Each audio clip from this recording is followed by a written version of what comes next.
and then came back into each other's lives because he's interested in what we can all offer him, as well as what he can offer us in terms of shared experiences going through a resettlement journey into the land-based sector.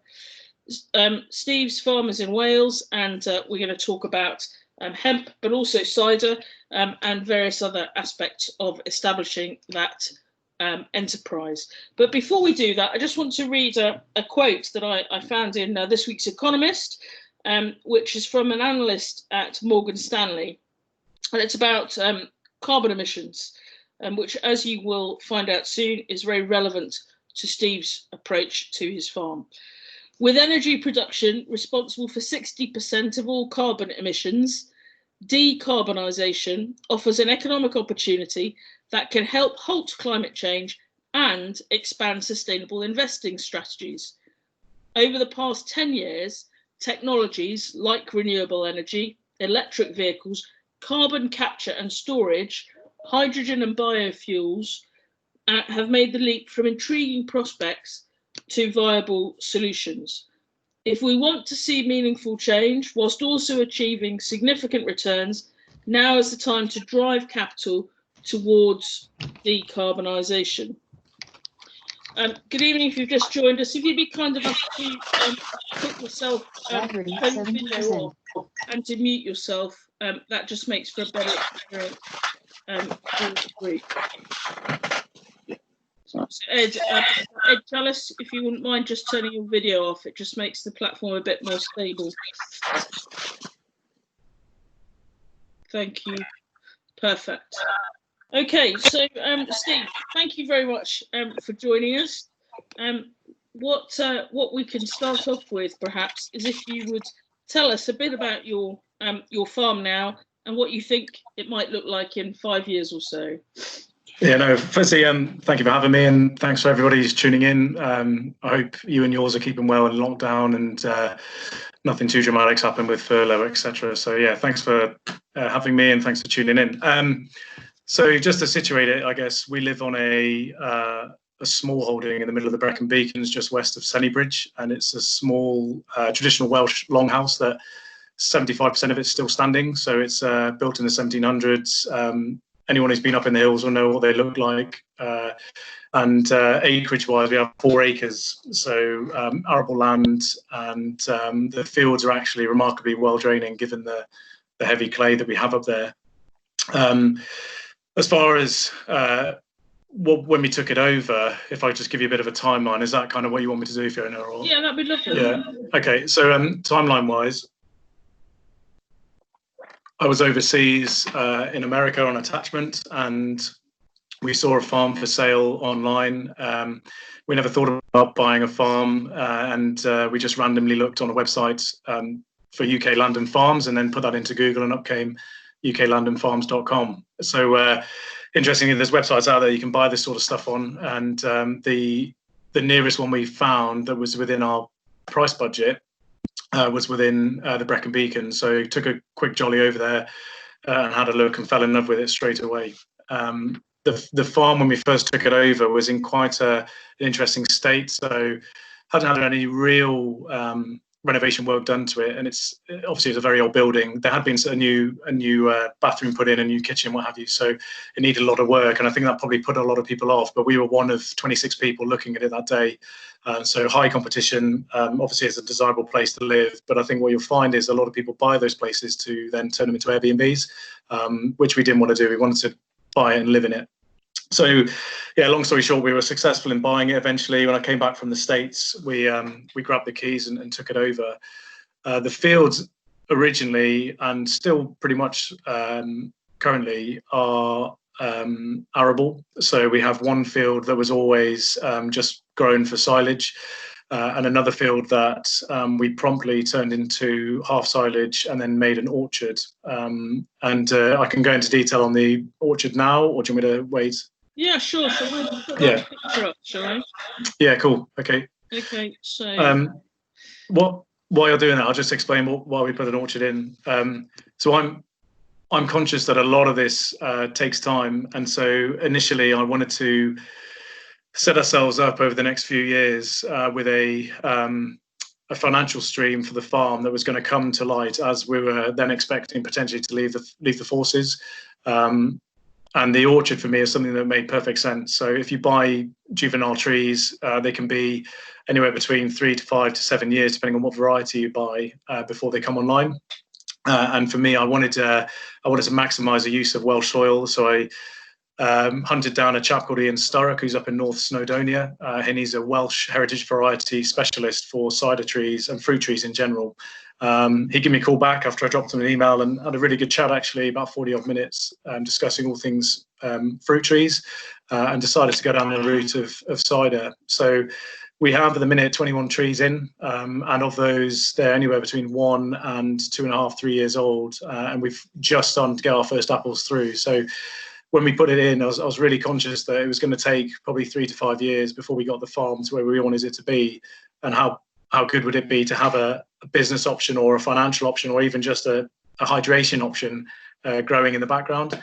And it's so far so good. Had a couple of incidents last week of rabbits going a bit crazy on one of the trees, so I've got to go protect them. But yeah, the orchard was one of the first things we did. I remember being in the field with my mum and my grandma and my missus, putting trees in, putting fencing up, and in the driving rain. But eventually we got them all in, and you know, again, anyone who's been digging in Senebridge training area knows the quality of the soil, and the trees have taken really well. So that was one of the first things we did. And I guess, you know, projection wise, you can see in the photo, there's some hemp. I'm sure we'll get onto hemp properly in a second, Fiona, but you know, casting your mind when you get somewhere like this, trying to figure out what crops you want to grow, what direction you want to take the farm in is quite challenging, because you want to do everything. I'm sure people will be like, you do this, you do that, you know, buy some alpacas. Perhaps we can just explore the trees for a bit. Yeah. Just you mentioned that they're heritage varieties. Why was that important? I think because I'm a believer in tradition, and I think you know, Wales has a burgeoning cider market. So in all of this, I did some research around real Welsh cider, traditional techniques, and I came across the Welsh Perry and Cider Society, which I got voted in as a director. So I'm one of 4 directors for the Welsh Perry and Cider Society. And there's a real core group of growers and producers in Wales, but there's also a projected geographic indicator, a PGI, a bit like Melton Mowbray pies. You know, to be a Welsh cider, you have to have grown in Wales, harvested in Wales, and pressed and bottled in Wales. And I thought there's a real niche in that, and also a real historical importance in keeping that going. So rather than pop across the Herefordshire or the 3 counties area and the borderlands and grab a load of trees and bring them in, I wanted trees that were Welsh, but also trees that have lasted in Wales for decades and centuries. They're going to last in my field, hopefully, for decades, maybe not centuries, but for you know, the rest of my life. And I wanted to continue that going. And you know, the variety as well. So the climate in Wales is pretty cheeky, as we all know. You know, apart from the last few weeks in lockdown, it's usually wet.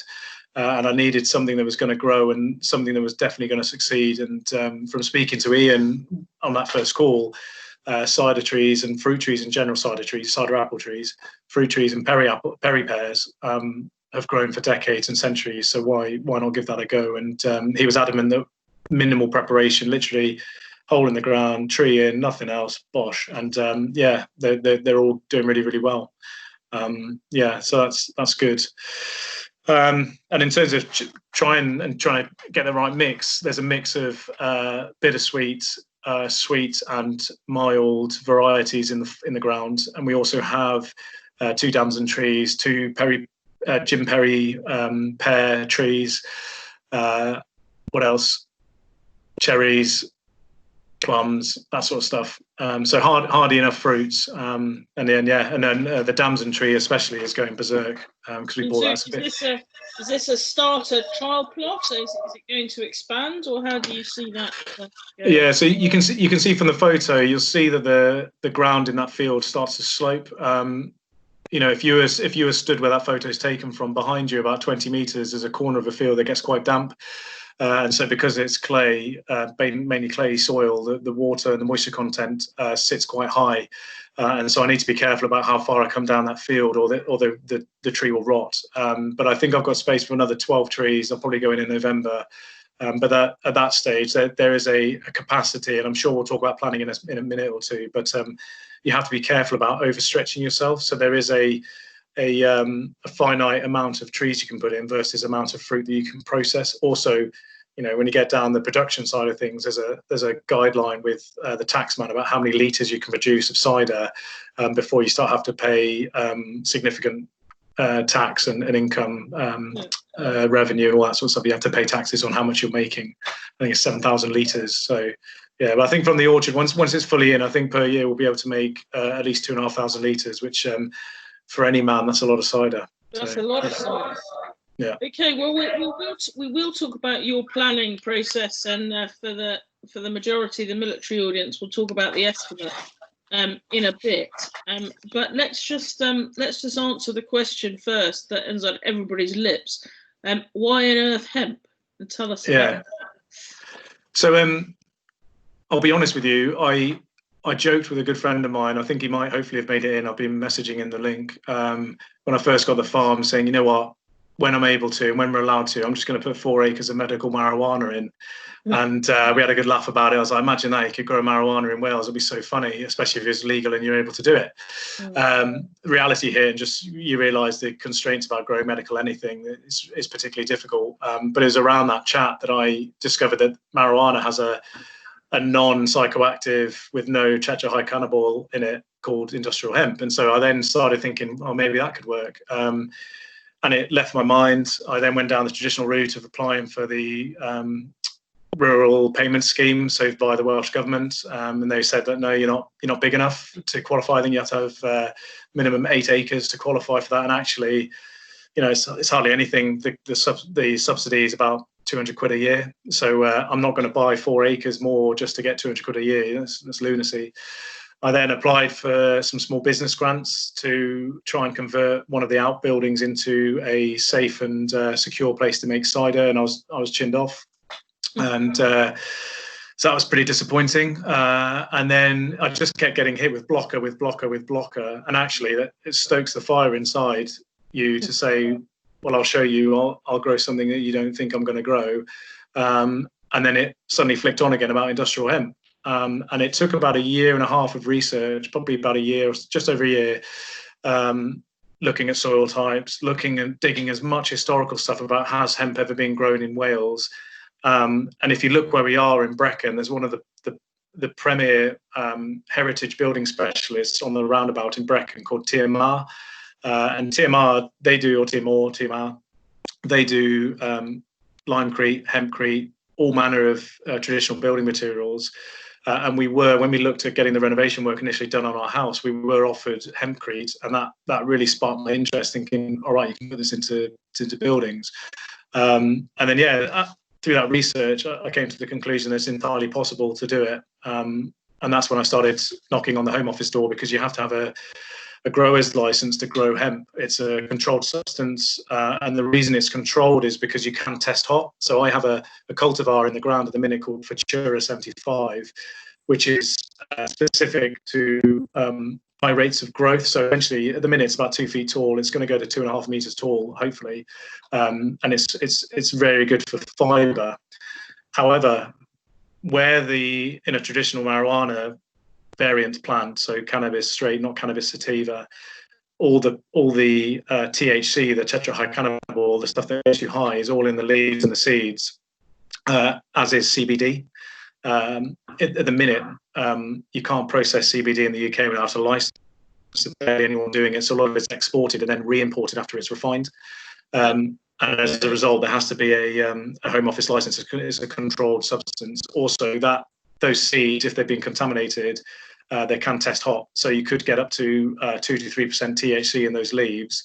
However, at the minute, those leaves are 0.02%, which is the Home Office absolute maximum for THC, for CBD, sorry, and the THC isn't 0 because there's no THC in it. So there is a massive amount of planning. When you start thinking about it, there's a huge amount of planning.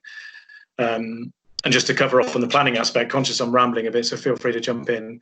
I was going to actually ask what the crops are. Well, not the crops, sorry, what the outputs are. What are the markets? You mentioned hempcrete. Perhaps you could expand on that.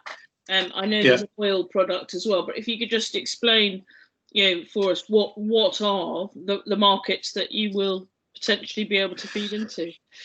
Yeah, so if you go online, you'll see the usual memes about all the imagery that's all over Instagram. 25,000 uses for hemp. There's a lot of stuff. So Henry T. Ford made a car. All the panels on the car back in the day on the Model T Ford, he made it out of I guess plastics derived from hemp, oil and hemp seeds. And then you've got, so back in the historic colonial days in America, every farmer was charged with growing at least a couple of acres of hemp because it was so useful in naval rigging. And at the time when the Civil War was going on, War of Independence, all that sort of stuff, masses and masses of hemp. Also in the Second World War, huge amounts of hemp was being grown in America because they needed it for production. For me, we're going down industrial materials, so building materials, predominantly. So essentially, within the crop, in that stalk, that 2.5 meter stalk we're growing, you take the leaves and the seeds off because you can't do anything with that under the license. I just got to compost it or drink a whole lot of homemade tea, but I'll have to compost it. But I might try some of my own tea. But the stalk, inside that stalk is the fiber, like a woody core, and you put it through either a machine that costs a lot of money, or you make a hemp brake, which I'll make is an old machine that they used to make and use again back in France, back in America, back in the day. And you break the stalk, and then what happens is these little chunks of woody core come out, and depending on the size, for hempcrete you want about 22 millimeter. It has to be quite precise, and for hemp plaster, so like normal plaster but with hemp in it and lime, it has to be 3 millimeter. So there's two grades. So we're going down the building material route, but also with Futura 75, it's a dual crop. So in the top, in those flowers and the leaves, around the flowers, you shake it. There's a specific method. Essentially, you shake it and the seeds come out. And of those seeds, you can cold press it or normally press it for hemp oil. And so we will, from the field, about 600, let me get this right, it's 300 gallons of hemp oil from that field, which is a lot. And when you think about the retail value of hemp oil, either wholesale or retail, it's a much better option than just leaving your field to go to silage if you're looking to have a diversification on your land. So when I started doing all this research, all I could think about was positives. Yeah. The only negatives is that outside of us and a team over at Aberystwyth Uni, I think we're the only growers in Wales. We're definitely the only growers in the Brecon Beacons, but I think we might be the only growers in Wales at the minute. But as soon as I generated the Instagram account, straight away people were like, how amazing, hemp's been grown in Wales since the 1600s.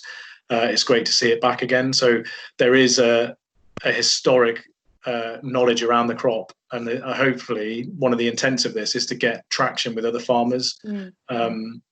Because the real profitability and the economies of scale is either you have a lot of land or you work as a cooperative. And I can see where we live, especially west of Seney, being a real good place where a cooperative could be based, which would be good.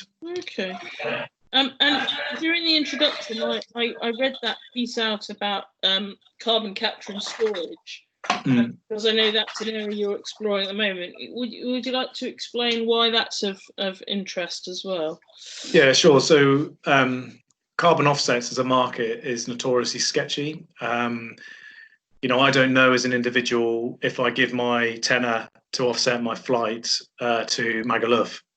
I don't know if that tenner is actually going into tree planting in Malawi or if it's going into the advertising or salary of someone who's running that firm.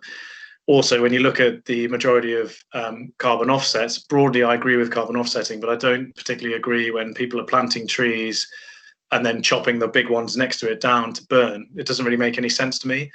And when you look at hemp, a 400-meter square plantation of hemp will what's called sequestrate. So carbon sequestration is the process of a plant hoovering carbon out the atmosphere. Hoovering CO2 out the atmosphere, and then basically, it's the whole carbon cycle. It's that process, carbon sequestration. So a 400-meter square crop of hemp will sequestrate the same amount of annual output of CO2 from a car. So your annual output of a car will be eliminated within 90 to 120 days by this crop in a single 400-meter square. And when you start multiplying that, hemp has a massive part to play in rebalancing and challenging the degradation to the environment that we're seeing in the minute, and the whole climate change piece.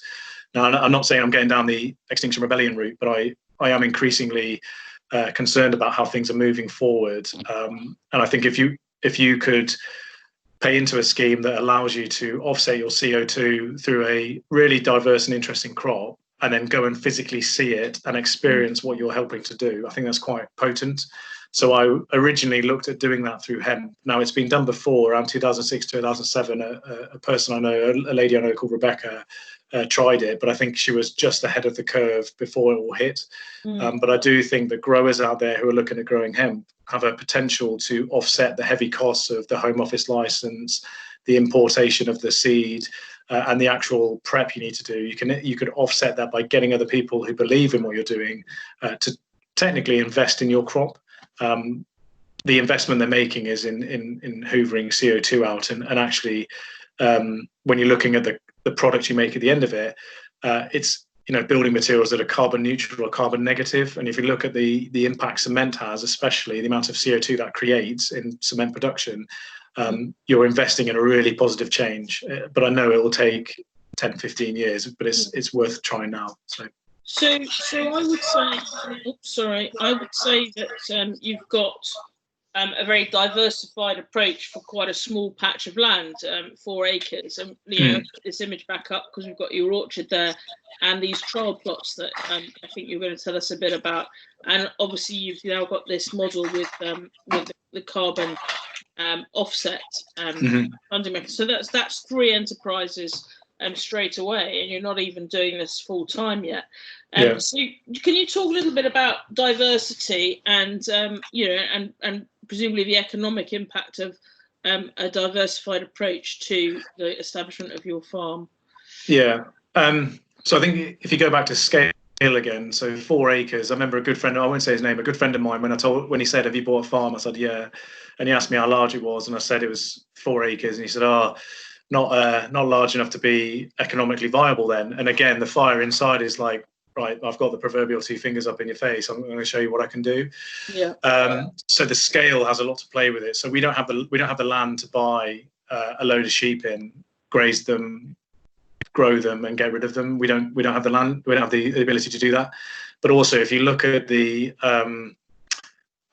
efficiency and the effectiveness of livestock hill farming in Wales, it's the profitability of it versus the amount of labour needed to grow it is not that high. And I've seen, we all know hill farmers, we all know people that do really well in sheep especially, but I just didn't want to go down that route. I didn't want to have to rent other people's fields to just have some sheep.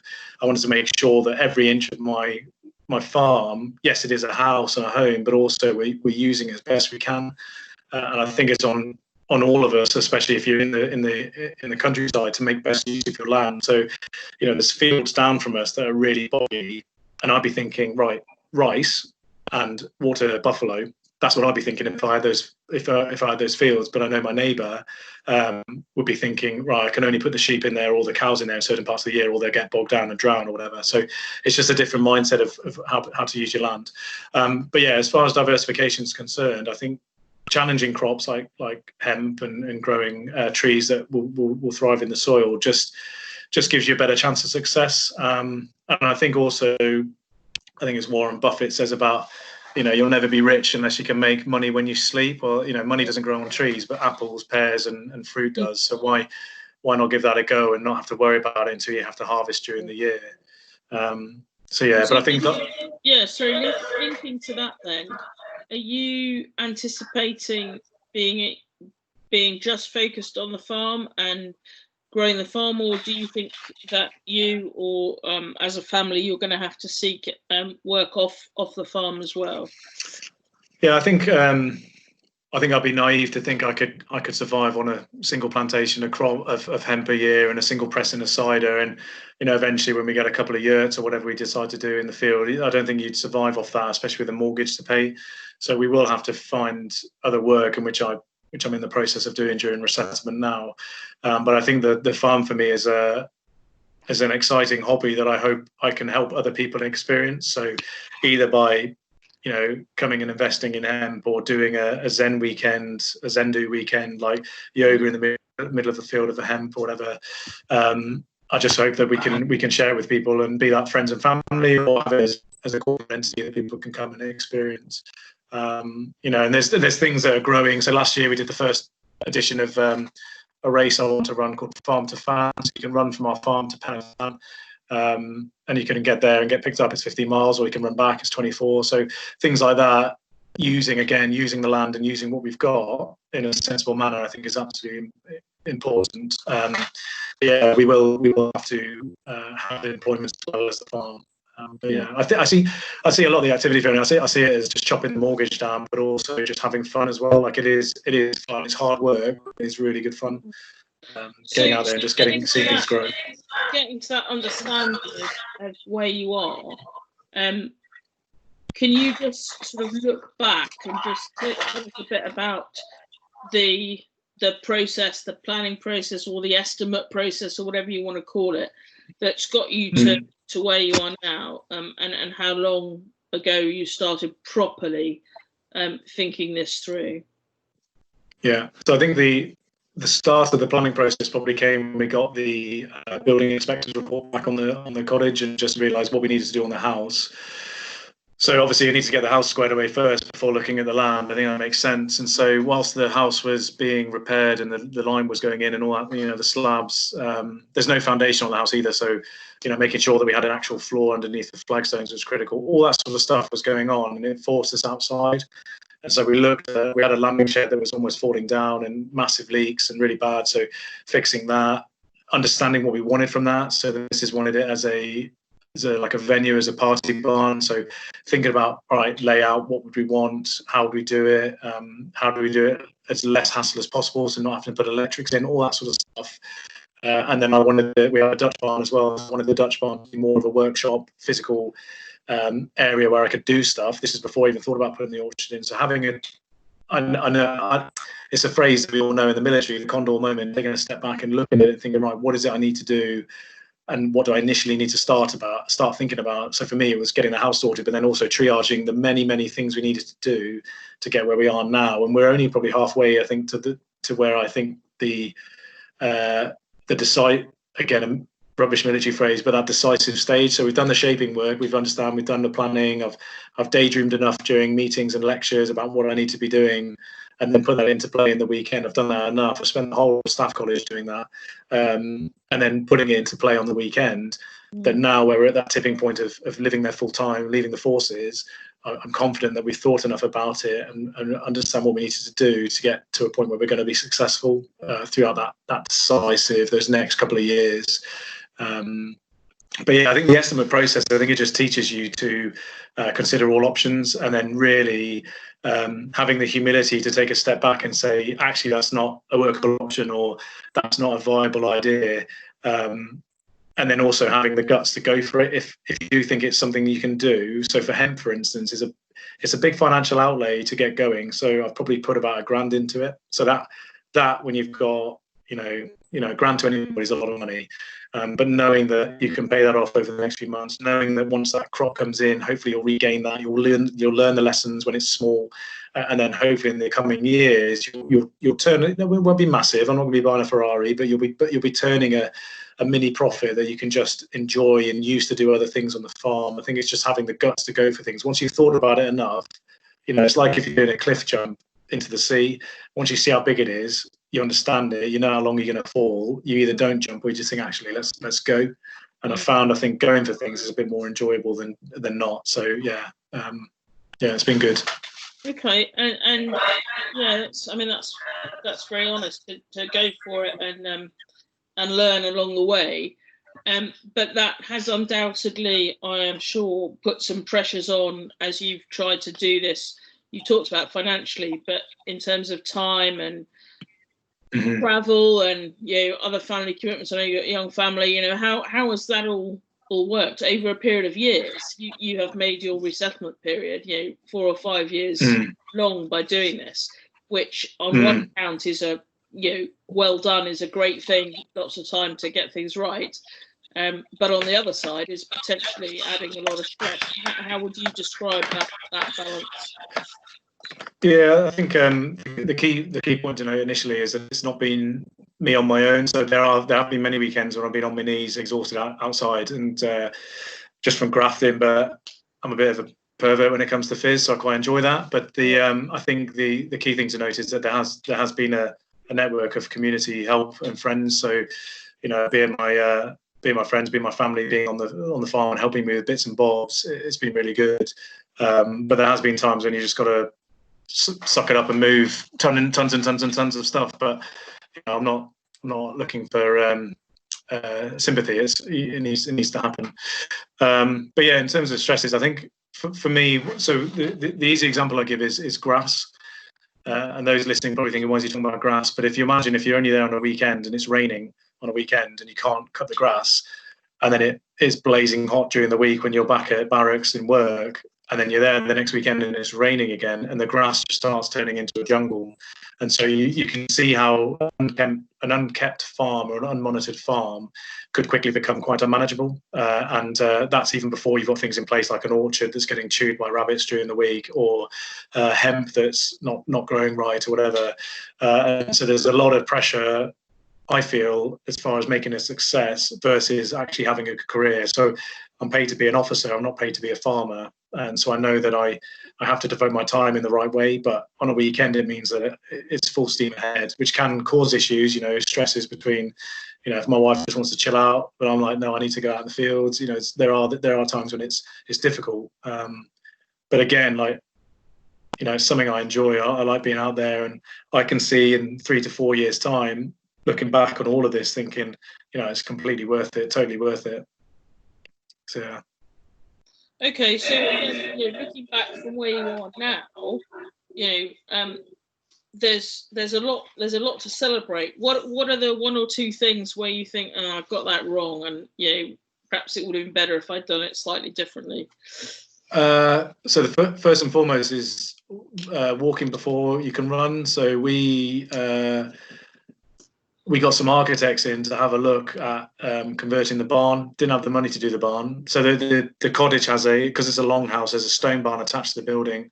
Long story short, we were hundreds of pounds out of pocket, when actually I should have just taken a step back and said, this is lunacy. We haven't got the money to do this barn. Why are we even having an architect look at it? So again, being open and honest with yourself and really realising what is possible and what is not. But I think I just got so caught up in getting stuff done that I ended up a fair amount of money out of pocket. And I think the latest thing that I was nervous about, but it's only just started coming through, is the hemp. So all that investment, all that planning, it goes in the soil, and then we had the driest May in record in history. And I thought the crop had been wiped out because all I saw was dock leaves, no hemp. And it's only from that intense bit of rain we had for a couple of weeks that the hemp has now started to shoot through. But that was that time when I thought, oh my word, I've done all this work. I've set up a following. I've tried to get in touch with people, not promise people, but tell people about it, and then it isn't growing. And and still the crop, it's a big risk. It's not all the way through yet, so we'll see. But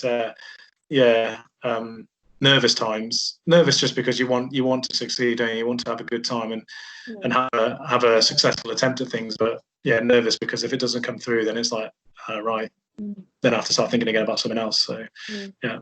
So in a minute, I'm going to ask you for your top tips for those who are looking at doing smallholding, or something similar. Before I do that, we'll go back and just ask you to talk about your trial plots and what you're doing there. Yeah, sure. Just say to everyone else who's listening, when we've done those 2, I'm going to invite you to ask any questions you have. It would be helpful if you could start to put those in the chat box now if you have got any questions, but then I would invite you to to ask those questions yourself in a few moments. But if we go back, Steve, and I'll put the picture up again in just a moment. Yeah, cool. And you tell us a little bit about this trial you're running. Yeah, sure. So the main crop is as organic as we can get without having the soil certified as organic. I want this to be Welsh sun, soil, and rain on that crop to see how it grows, because I want to make sure that I'm not putting loads of stuff on it fail and then I don't know why it failed. I wanted to go in and just test to see why it did grow or didn't grow. So the main crop is organic, but I was at the Hemp and CBD Expo with my brother back in February. He's on the line, so hello, Andy. We were at the expo, and there's loads of CBD, loads of like extreme dads, loads of marijuana smokers, and then there was a significant amount of hemp industry there. Some really big swingers actually. And just talking to people, then we came across this little company called Atami, and it was a couple of reps, Bram and Sabine, and they're representatives of Atami, and we just talked about, you know, we're prospective growers, and we're in Wales, and they said, oh, what is your soil like? We said, well, it's actually really quite dense clay-based soil, and they've never had their products tested in that soil. And I just cheekily said, well, if you want me to try some, send it through, I'll get it in. And they said, well, yeah, absolutely. So it's all the stuff they sent me is free, and essentially it's called Silic Boost. So in the early stages, cannabis and cannabis sativa in the early stages benefits from silicon injection into the roots. So for whatever reason, it lacks it. So you can put nitrogen down however you want to get nitrogen into soil, but silicon especially really helps it. And so I then, at the start of lockdown, went out and deturfed 4 12-meter square cubes in all that heat, which was horrendous. But I got 4 big old test areas. And the idea is that you have one test area where there's nothing on it, and it's a medium density sow, just to cover that as well. So hemp grows when it's tightly packed really well. If you have it dispersed, you get quite a lot of weeds coming up. So what the idea is, it grows quick, gets a canopy, and then it stops weeds coming through. So in the field, there's 4 squares. So there's a nothing on it, medium. So there's a high density, high concentration of silicon. There's a medium density, medium concentration of silica boost. And then the other one is a high density, medium. So there's 3 different, I'm just trying to check variables. And the idea being is that they can come up there, and they will come up in September time and check it out. Late September, they're going to come through and just see the difference in growth, because they've not had this opportunity to try hemp outside and also in clay soil. The other point to note as well is I want to restrict wind to one of those as well, because we want to see about how, if you restrict wind with wind netting, if that affects the thickness of the core of that central sheath, the woody core. In my mind, if a tree is whipping around in the wind, the central core will become very, very strong. And what I want to do is take that element away and see if the silicon impacts the thickness. Because then again, that for them is something they can market to say, if you're in a windy location or if you're indoors even, you'll still get that quality of central core that you would if you're outdoors not using the product. So yeah, but they're really cool. They're I think they're a Dutch firm, or Sabine is French, Bram is Dutch, and they are just trying out to get into the market. So they have 2 markets really.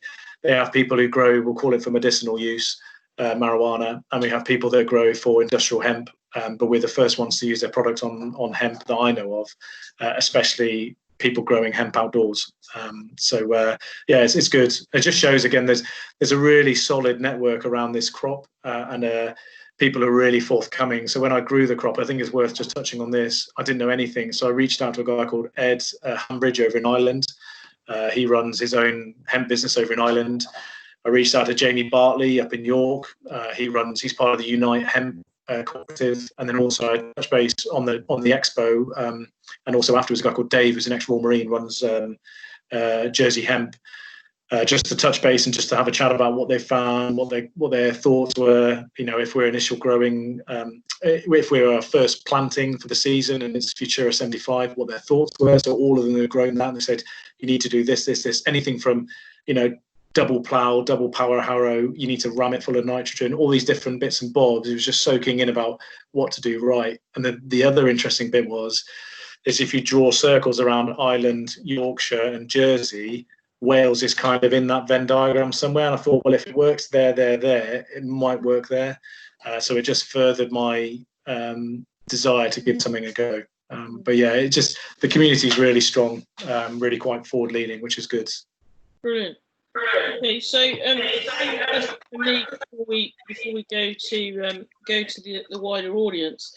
So there are a lot of service people, some of whom have contacted me, some of them are clearly on this line, who do aspire to some sort of small holding of some sort. What are your top tips or key bit of advice for those individuals from your journey so far? Yeah, I think the first thing is just to go and to do it. And I know it's easy for me to say that because I've done it, but I think if you're looking at buying a house somewhere, or if you're coming to the end of your time and you're looking at resettling, or you're trying to figure out somewhere to live, a rural base is really positive. It was at one of your events actually, Fiona. I picked up the charity that does the mental health side of the house, and on the back of the flyer there was a quote from General Sir Peter de la Villiers.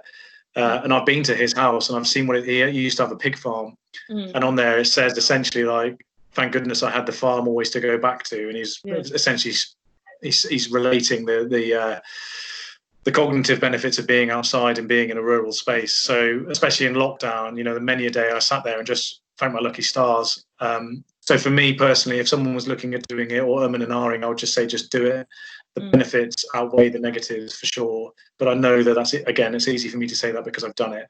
But just to put it into comparison, if you find websites like UK Land and Farms and you're willing to push a bit further out, potentially from where you might want to be, or where's trendy, or where there's the nearest Nando's, or whatever it be, you can get an absolute haven for the same price as you would a one-bedroom flat in London, for instance. So for the cost of our place where we lived, I could just afford a one-bedroom mezzanine flat kind of place in the roughest estate in Clapham North, where I used to live next to. And I just thought, no, decision made, because that is, you either have the Welsh countryside, or you live in Clapham North, where the shotguns are flying off all night long. I didn't want to be that guy anymore. I want into the rural setting. So do it. And then in terms of advice, I'm not really wanting to give advice because I'm still, use a good military word, a crowbag in terms of farming. I think just having the being humble and accepting when things are going wrong, maybe there's a reason for it going wrong, and just maybe looking at something else, but also just giving yourself the time to think. Be that on a 7-month stint at Trivenham, or be that at night time when you finish your work and you're trying to switch your mind off. Just think about if you are in that situation and you're trying to figure out what to do best first, just taking that condor moment and taking the time to think about what is most needed, what is most desirable, and what you can be for another day. I think that's really, really critical. Yeah. So. Good advice. Things don't go quite as fast in every sphere of life. Takes a bit of adjustment too.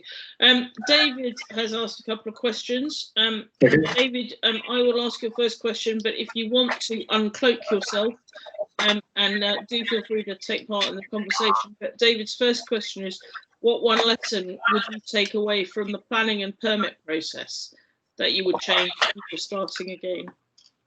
Yeah, so I think it links to timing. So if you think you're going to, let me just get this right before I start slagging people off. I think you need to understand really that some of the bureaucratic bodies aren't fully aware of how the farming cycle works, as far as season is concerned, as far as germination is concerned, as far as harvest is concerned. So if you think you're going to call the Home Office on a Monday, get your license, and then plant on the Wednesday because it's now May, that's not the case. So you need to look at that point of where you think you're going to sow. This is hemp specifically. Look at that point of when you're going to sow, and then probably wind back a year and give yourself that buffer to play with. Also in that time, you've got to think about importing seeds, because I don't think there are any UK seed providers. There might be, excuse me if I'm wrong. We got ours from a co-op in France. So give yourself that year before you want to do something. And actually a year is nothing, is absolutely nothing. It'll come around before you know it. so building in that timeline. So for me, for agriculture, especially for hemp, it's knowing that it's not an overnight thing. There's a lot of stories out there as well about having drama with the Home Office and the controlled substances team. I found them nothing but helpful. And from speaking to my friend or my contact Ed over in Ireland, he said just being as open and honest as possible with these people is the best route forward, because what they don't want you to do is be a bit shifty, and then they just start unpicking, and then they'll just make your life difficult. I was very open and honest. You have to do some planning and show them a PowerPoint slide about your farm and where you're looking to grow, where we have a footpath going through our farm. So, is there a drama about some, a scout group going past and seeing a field of what looks like marijuana growing, all that sort of stuff. Just being open and honest with them, and I found them really helpful. And then the other one is because we will live in a national park. Kind of related, but if you're looking to do significant building works, you just make sure that they are either within permitted development rights for you as a homeowner, or if it's anything dodgy, just make sure you go down the official planning route, because if you don't, they'll knock it down. So and we're just going through that now. We're putting planning in to hopefully get that barn done within the next 12 months. So, David, does that answer your question? Is there anything you want to expand on that? No, I think it answers the question. I think the main bit is kind of it's understanding the bureaucracy of kind of things taking time, it being a slower process than I think is kind of wanted. I think it's nice to kind of to have that warning that it won't be an overnight thing. It will take time to do, and we have to wait to the grind of the machine. Yeah, no, I agree, Dave. I think also the other things to consider is giving yourself time to make sure that you are giving yourself the best chance to get the best deal on things, or making sure that you're allowing yourself to get stuff over in right time. So it's not just dealing with people, it's also then giving yourself time to square your own admin away about getting product to you and that you can then chuck in the ground. So yeah, no, you're right, absolutely right. Brilliant. David, you also asked about any particular resources for setting up a small holding. I mean, Steve, did you read any particular book or websites, or how did you what did you go to for your research? Yeah, so there's I can't remember her name now. I feel really silly. There's like the Bible for smallholders, and it's a lady who's written it. I can't remember her name. I feel really silly. But essentially, it's everything in there. So we read a lot. I also, for those of you who watch BBC or Country File, you'll know Kate Humble. She does rural courses. So I did a great cider pressing course with her a couple of years ago, and I didn't realise, but I got to take home about 25 litres of cider, which was fantastic. So that gave me a really clear insight into how to make cider in a barn, which was good. And again, further cemented my desire to make it and get down that way. So using courses, reading a lot, and then also using what's on your doorstep. So we're fortunate enough to have the annual, not this year, but every year, the Royal Welsh Show. So going up to Bulloth and again, having the guts to talk to people and just say, hey, I'm trying to do this, or hey, I'm trying to do that, gave us a lot of benefit really in just cementing what it is we wanted to do. Even chatting to the alpacas, because you think you have a 4-acre farm, you're like, I'm getting an alpaca. And then they tell you, well, alpacas need to be in trios, because if they're not in trios, they get really depressed and they can die early. And if you get any more of that, then they won't integrate with their animals. So trios are the best. You're like, oh, right, I can't afford a trio. Right, I'll park that for now. But just having that chat with people was really, really a really easy way of getting things done and just learning. So, yeah.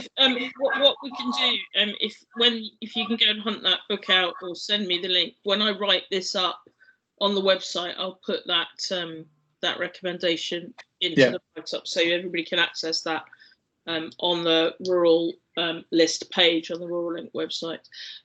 Brother Andy has a question which we'll go for in a minute, and then there's another Andy. You'll be up next. So Andy, do feel free to take yourself off the mic and ask ask your twin is this the twin? This is the twin, isn't it? Ask That your was, twin his... that was my other brother before as well. That's good. Yeah, sorry.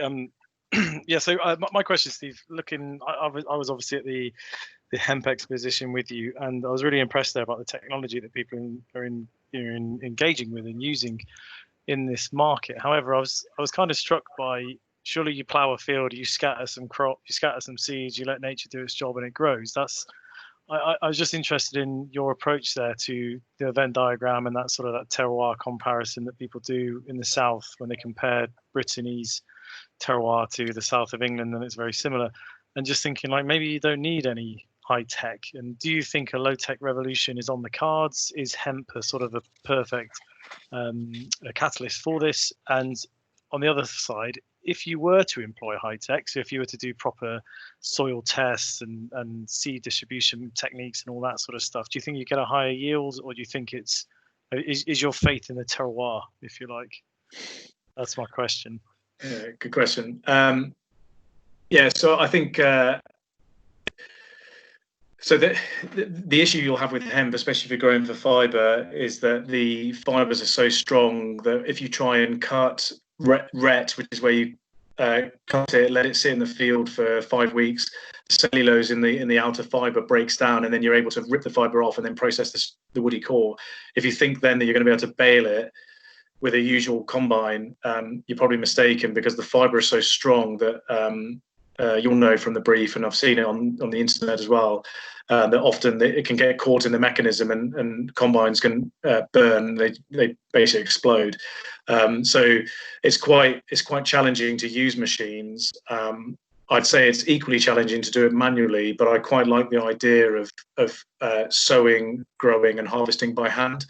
And I think if you look back again, the historical instances of hemp being grown, it's been done before, so why not now? I don't need to have 50 grams worth of machinery on site to process this and get it right. I can make a hemp break using imagery I've found on the internet. It might not be as efficient, but it'll be bloody good fun. And I can also control the volume, control the amount I'm doing, all that sort of stuff. And I don't need to worry about heavy investment in a crop that, let's be honest, could fail at any time. So the low tech revolution, I think, is here, and I'm really looking forward to getting the machete out and going for it in late September, October time. And just to look at the tech side, so the terroir, we have great soil, and I believe in the soil. I spend a lot of time holding it and looking at it, and I've dug enough of it out of the ground and planted enough stuff in it to know that it is good soil. But what I have been looking at is what else we have is a lot of water. Again, anyone that's been up in Sennybridge doing whatever will know it rains a lot, and I think there's a really interesting part that hydroponics or aquaponics can play in industrial hemp. And I won't go down that route now, but anyone that, if you do a bit of research, you'll see the efficiencies you can get from hydroponics and aquaponics. And I think combining that with hemp, if you're looking at low impact, using what's on your doorstep, and not having to go down the heavy phosphate route to get arable crops going, I think there's a significant opportunity there. Obviously, that's going to take a lot of infrastructure to put into place, but I see down the line that would be an absolute catalyst for growing hemp where we are, just because of the volume of water. So and just to put the context in, okay, it rains in Wales, but I've got 2 IBC containers plumbed into the top of my lambing shed. So that's 2,000 litres of water, and that will fill in one night. So it just shows the volume of water that comes down at times is incredible. But how good would it be to put that to use in the world of hydroponics or aquaponics, specifically with industrial hemp? I think it'd be really cool, really, really cool. And also, going to the purity of product, if you look at aloe vera growers in China and the Far East, using hydroponics or aquaponics, the purity of the crop and the quality of the crop you get from it is incredible. So I can foresee, and this is again thinking 5-10 years down the line, I can foresee a time where we're producing really high grade hemp without anything but fish and water, which I think would be fantastic. Wow. Thanks. So, Andy, other Andy, you've got a couple of questions. Do you want to ask those yourself? Yeah, sure. Thanks, Fiona. Hi, Steve. It's Andy Steele. I just wanted to give. Hello, mate. Hey, dude. I just wanted to ask a couple of questions about sort of like the thought process, more about deciding to resettle and leave. And so, when you left, was it like, I'm going to be a hemp farmer and then I'll figure it out afterwards, or was it more sort of move to the countryside and be a farmer and then the crop choice comes later? And linked to that, like, did you have like a full-on business plan before you left, or was it sort of more of a vision, a dream, and then iteratively figure out the plan as you went along? Yeah, so I'll answer the second question first, and then the first one. Yeah, I think it's that is have a bit of a vision, and then trying to figure out, almost like understand where you want to be, and then figure out how to get there. So I know that, you know, you could bring in any sort of you know, project management speak. I could talk about, you know, agile, all that sort of stuff. No, there's none of that. There's absolutely none of that. It's understanding where I want to be, which is living in the countryside, still able to earn a living somehow, and have a healthy and happy place that I can grow a family in. That's the aim. And it just so happened that we landed in near Sennybridge. When you tell people that you live near Sennybridge, they're like, "What are you doing? Like, why would you live there?" So it's just, yeah, it's more of an iterative thing. But again, going back to that earlier point, I don't think we would have got there or to that point if we hadn't just said, right, let's go for it. So it's having the guts to say, this is kind of what I want my life to be like. Boom, go for it, and then figure out how to, once you've jumped, figure out how not to drown or break your legs or whatever the metaphor you want to use. And in terms of resettlement, so I'm not leaving because of negative reasons. I love the army, I love my cap badge, I've had a great time, but unfortunately, I think for me there comes a tipping point where both geography and being able to have a family for me just became too much of a focus rather than living away. And you know, referencing again the rate of growth at which grass goes through, you know, if I can't get home on a weekend and I can't see my wife or my kid who's on the way, or I can't maintain my farm, it's going to slowly degrade my willingness to do things and willingness to be in. And I just looked at the jobs list this time round, and I saw, you know, our footprint as a cap badge is really slim in Wales, and those jobs that are in the direct vicinity are in really high contention. And I back myself, you know, like I back you, mate, but I know that you know, the chances of it happening and the chances of getting one of those jobs is slim. And I thought, actually, why not go now? Again, having that ability or that drive to say, no, let's jump off that cliff. And for me, I think the farm helped me make that decision, but also it helped me feel a bit more secure about making that decision, because it's always going to be there. I'm never going to sell it. You know, you'll have to rip me off that land. But it just helped me make that decision to say, well, I've got a home. I've got an option to turn into a business if I want to. At the minute, it's a really fun hobby that hopefully, you know, I could put a couple of plates of food on the table eventually. But yeah, it just helped me make that decision. But for me, the reasons for leaving is all to do with geography and being able to be at home. So yeah. Just on the yeah, sorry, Andy, you got to come back on that. Yeah, no, I just want to say thanks. It's really interesting because, like you say, you alluded to sort of living in a one-bed flat in North Clapham and then lockdown, and sort of having been living that life experience for the past years. It's very interesting sort of seeing that lots of people are thinking about actually what do they want from their lives more generally, and actually if you can work from home and be at home a lot more, actually moving out to countryside and taking up one of those options to grow things and build things and, you know, leave a positive legacy in a way that's slightly different to what we traditionally do is actually quite appealing. I was interesting that you did it before it became sort of like fashionable. So you're a trendsetter, Steve. No, always. No, the thing to note as well is that, okay, so I bag on Clapham North, but I lived there. Before before the army. I had a life that was not in the army, and I was working and living in London, and I was miserable because I wasn't able to do what I wanted to do for a number of different reasons. And the army gave me so much freedom, so much positivity, and so much focus that, you know, I'll never regret joining. It's been the best thing ever. But now to go back to London and live in that, I was in like a shared housing thing. My landlord was Maltese mafia. You know, it wasn't nice. And I just think, like, you know, I sit in my field. I sat down in the field the other day and just thought, yeah, I'm really, really happy to be where I am now. However, I know there's people out there that want to have a Maltese mafia landlord, that want to live in Clapham North, that want to go get hammered in the bars in and around Clapham every weekend. That's great, but for now, I think as you mature, my focus and my desire for things in life has altered, and I'm really happy that I am where I am right now. So yeah. Oh, great. It's a strange old thing, the cycle of life. But there we go.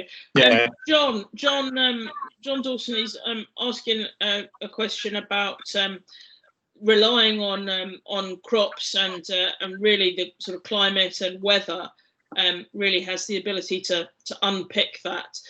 Do you have or what's your plan B, and how much investment are you putting into plan B compared to what you're putting into the farm that you've been talking about? And John, feel free to pipe up to expand on that if you wish.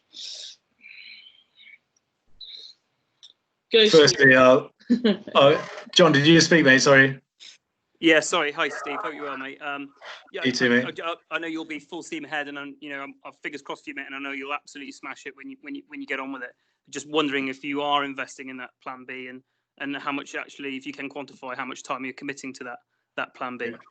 Good question, mate. Firstly, hello to you and the family. I think that the plan B is that there doesn't need to be. We don't need to be doing any of this. So we could just live in the countryside. We don't need to be trying to build a business. And my wife reminds me of that. And it is a home first and foremost. So the plan B is just not to do anything. But I think so. Again, if you're looking at the timescales, hemp is sown in May is a 90 to 120 day growing cycle. It's harvested in the September-October time, and then you process it and sell it. In that meantime, trees will go dormant in November, start growing in March, and so in the background between that, late February, you have almost 2 lines of activity, 2 lines of effort, whatever you want to call it, lines of operation, whatever. And so if one fails, there's always a second option. And then when you think about commercially, hemp then is packaged and then sold on when and if you want to sell it, or if you want to make your own building and put it into your own building, you can do that.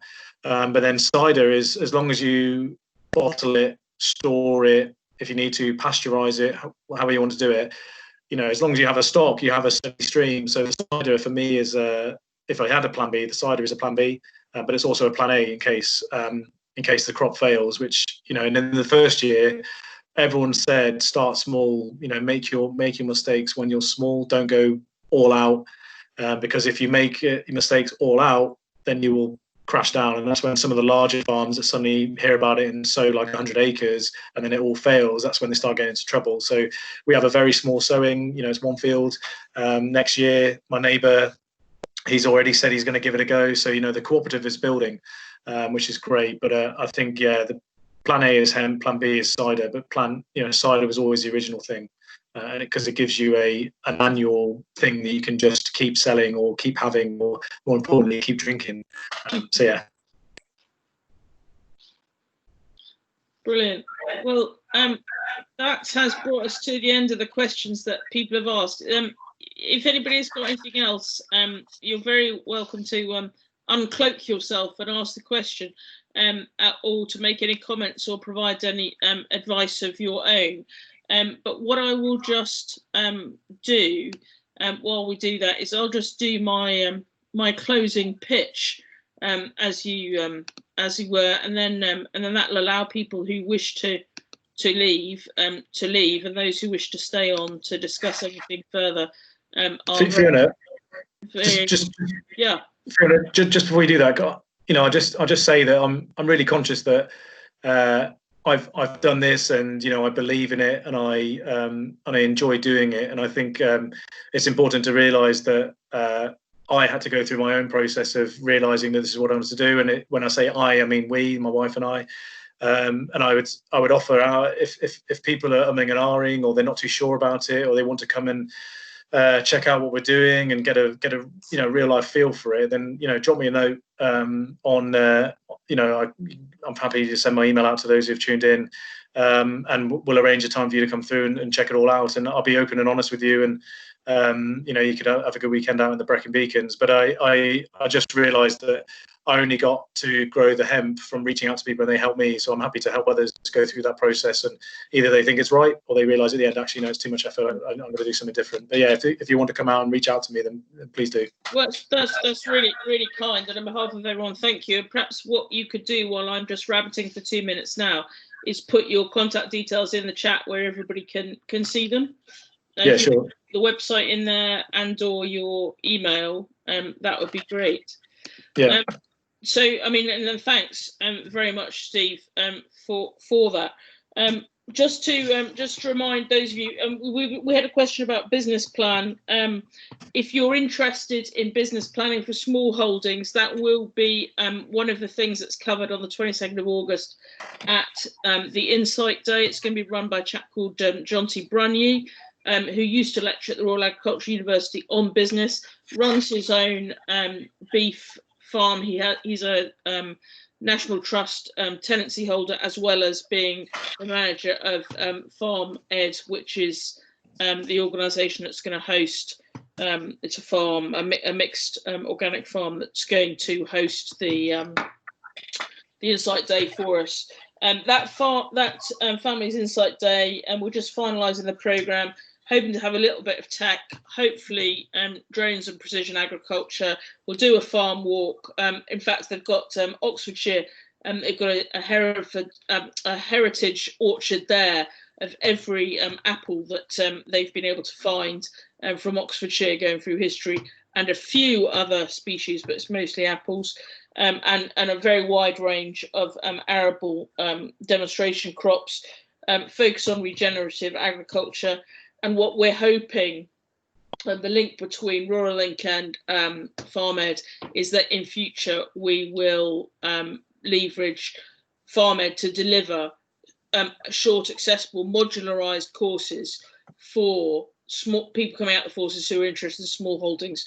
And the idea is to make it ELC compatible, so that you buy into a modular course, which will probably be a weak foundation of the law and what it means to own land and all the sort of fundamental stuff, including a business case workshop, and then within the ELC bundle a number of optional modules to suit. So that's something that's been put back a year by COVID, but is relatively advanced. And then looking ahead for the next one of these, this is Andy Steele, who's been out of the Navy for some time now, left when he was 29 as a petty officer, sergeant equivalent.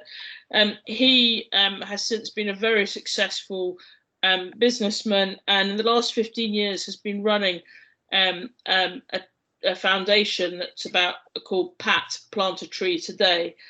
He's now based in Hull, but he's going to talk about all the various things that he's done and how his naval experience has been able to be applied to mostly Asia. And when we were looking for a name, it's Planting Trees in the Desert we'll talk about. He also tells me he's sold oil into Arabia, so we'll get that story. So he's a bit of a live wire and a real entrepreneur, and so that should be an interesting one. No session in August because I need a month off, but as I say, we'll do the Insight Day there. So that is where we've got to. Thank you very much for attending. If you wish to leave, that's perfect. That is the end of the programme. If you want to stay, if you have any other points, whether they're for Steve or just general points for me or for each other on resettlement, this started as a networking event, so now is the opportunity. If you want to take it for any networking, or and do please, feel free to either leave or to put up your camera, put up your video now, and there's an opportunity for any